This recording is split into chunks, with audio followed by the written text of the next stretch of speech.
In this video, I'm demonstrating how to put an image into the correct aspect ratio for Instagram to get the best looking image possible, and also to put a watermark of text on it that does not hijack the image, but it offers a watermark that can be clearly seen on the image.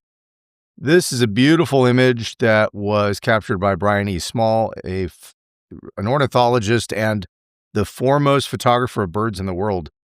And Brian wants to post these images on Instagram in a way that they fill the viewport, the space that's available to see the image. So the first step is we need a template. I'm going to drag that away for a second, and I'm going to build out a template, which I've already done.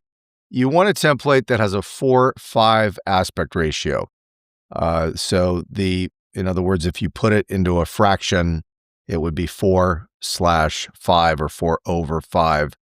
And for pixels, that could be any number of pixels, as long as the aspect ratio is correct. It doesn't really matter what the pixels are. But for the ideal scene or the best resolution, I've selected 1080, that's a 1080 across, and 1350 down.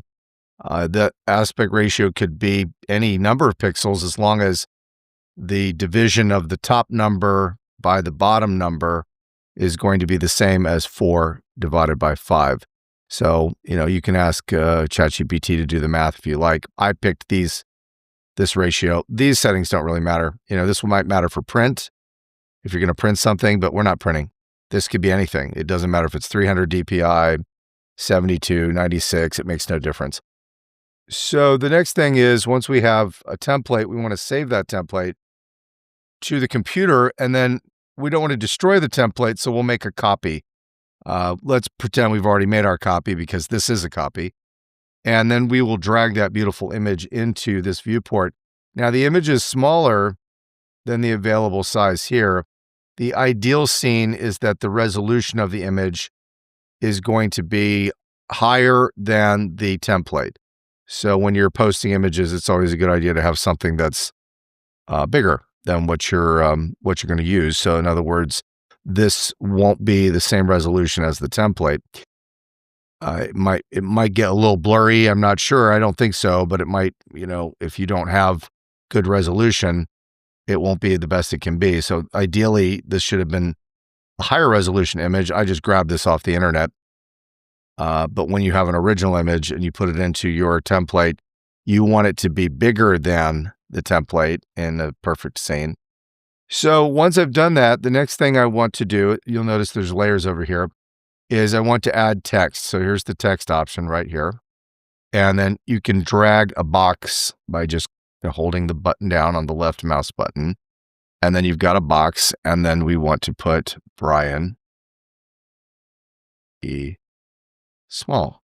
Now, I don't care for this font, so I will select all, that's Control A, and I'm going to, first of all, I don't want it to be so big, so maybe make it a little bit smaller. And then also, I'm not really fond of this font, so I like a different font.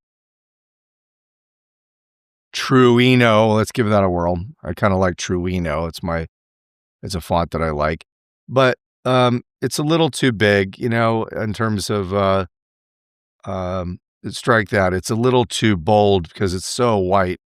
I'm not sure I like the white being so bright white, So what I'll do is I'll position this, I'll move it around, and maybe make it a little bit bigger. You can use the Control T to transform, and then hold the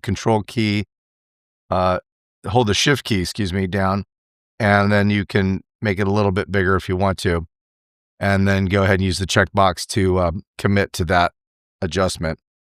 And I'll put it somewhere around here. Now, I don't want it to be bright white like this. So what I'll do is I'll go to the opacity, and I'm going to change that to 50%. So let's try 50%. 50% is fine. Let's try 25%. 25% actually looks pretty good. So now I have 25% transparency, and it looks awfully good. I feel like I'm there. Now, if you want a bigger watermark, you can certainly do that. If you want to make it bigger, we can transform it. Control T transforms it. We can make it as big as you want. You don't have to use the font size option. If I don't care for that, I'll just hit the escape key and it goes back to the way it was. Then you want to click on File, and of course we want to save the file, and then we want to use Save for the Web.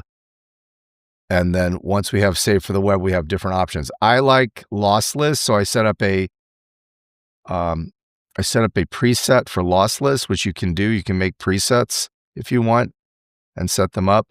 That means that the JPEG has the absolute maximum 100% quality. Nothing's been compressed, right? It is possible to use a JPEG in an uncompressed format.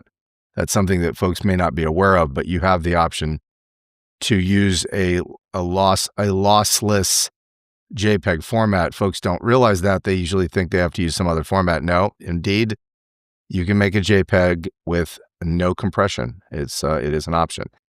Now, once you're done with that, you want to save this to your computer.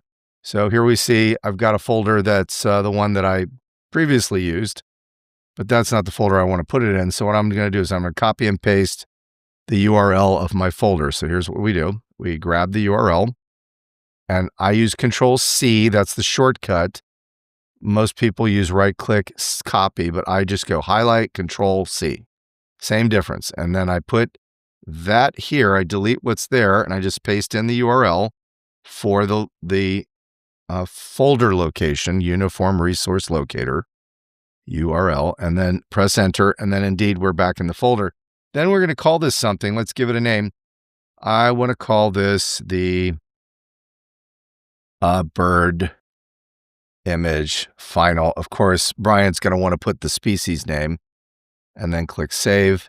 And then here we go. I drag the folder back, and I have that beautiful watermark, and the image is in the correct aspect ratio for the Instagram post. And there you go.